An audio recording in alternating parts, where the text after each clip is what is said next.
राम राम मंडळी. आता काय हो, बाजारात 12 महिने कोबीज मिळतोय बघा. आणि आता माळवं सगळं स्वच्छ झालंय. असं कोबीच्या गड्ड्याचं 4 भाग करून गड्डाचा बारीक चिरून घ्यायचा.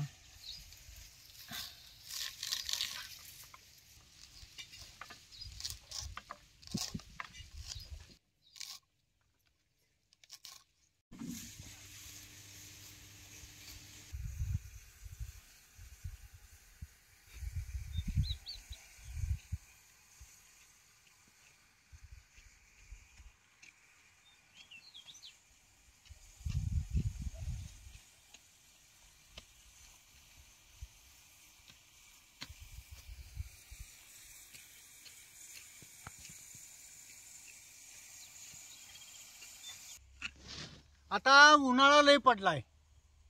ऊन लय पडलं, त्यानं वांग्याला ड्रीपनं पाणी पुरण हो. म्हणून आता वांग्याला पाट पाणी सोडणार आहे. म्हणून पाटाला जरा तणकाट झालंय, ती तेवढं काढून घेतो. आणि तणकाट बी शेरडांनी झाडून ठेवलं तर जरा शेरडांची वैरण बी होत्या. आणि ही वैरण शेरडांच्या मापाची बी आहे बघा. ही या संग संग जरा माती झाडून घेतली की पाक खात्यात शेरड.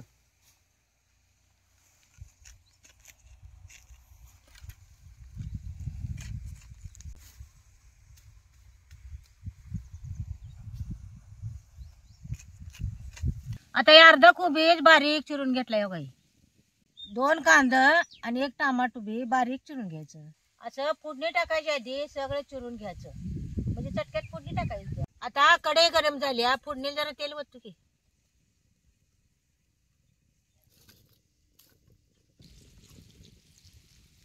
आता हे तेल चांगलं गरम झाले, ह्याच्यात 1 चमचा मोहरी टाकायची.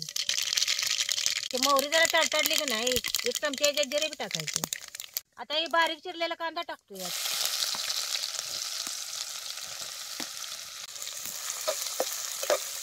कालवण करताना कांदा त्याला चांगला लालसर होईस्तोवर भाजायचा.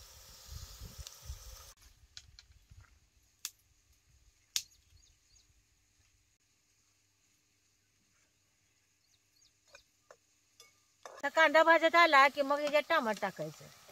टमाटर लगेच टाकलं की नाही की मग कांदा लवकर टमाटर भाजत नाही, का तर टमाटरला पाणी सुटते त्याने कांदा भाजत नाही.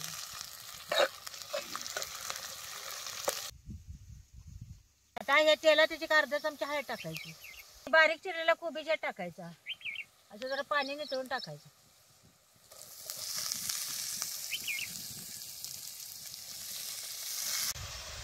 आणि संग संग ह्याच्यावर जरा मीठ बी घालायचं.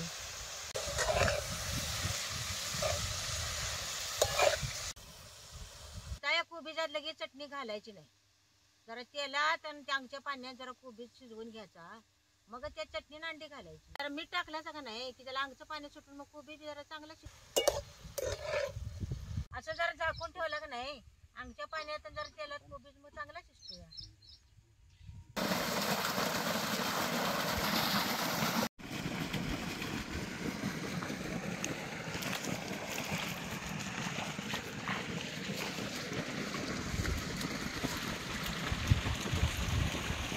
आता पाट मागून झालाय.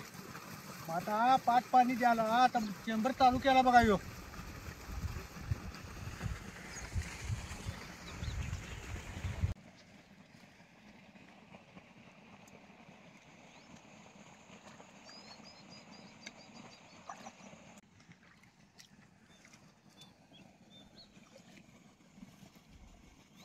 आता जरा उघडून बघते.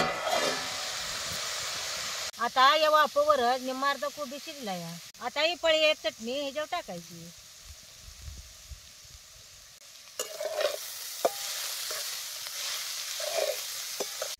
चटणी टाकल्यावर जरा कोबीज तेलात खालवर करायचं आणि मग त्याच्यात अंडी घालायची. लगेच अंडी घालायची नाही. आता ही 4 अंडी आता ह्याच्यात फोडून घालायची.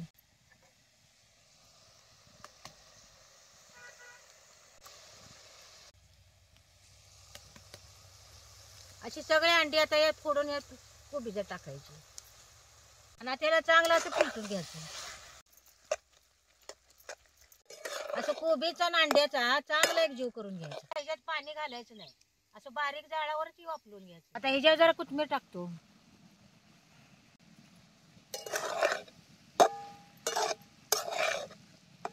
अंड्याचा आणि कोबीचा कसा चांगला एक जीव झालाय बघ.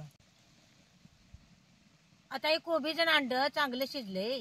आता हे खायला तयारच आहे बघा. आणि याच्यात पाणी घातलं नाही, काय नाही, नुसते वाफेवरच बघा हे केले. खाली लागलं नाही ना काय नाही. कसा चांगला एक जीव झालाय बघा.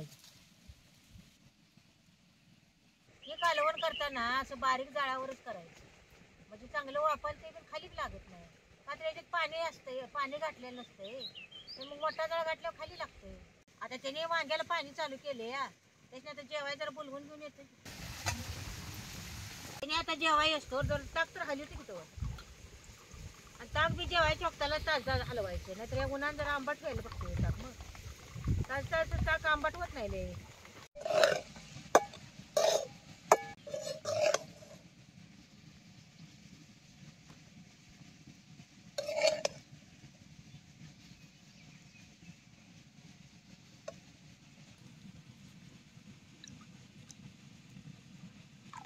आता हे लाल मिरचीचा खरडा केलाय.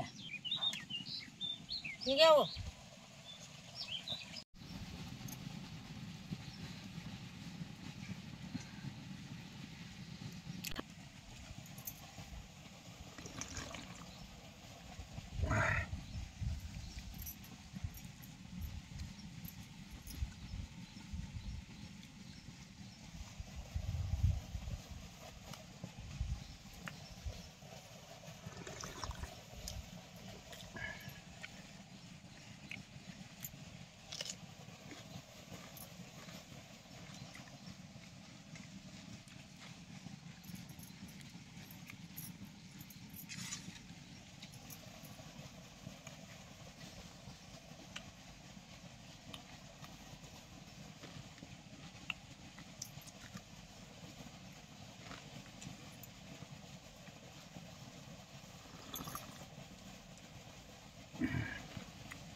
कालवण बी चांगलं झालंय आणि खरडा बी झणझणीत आहे.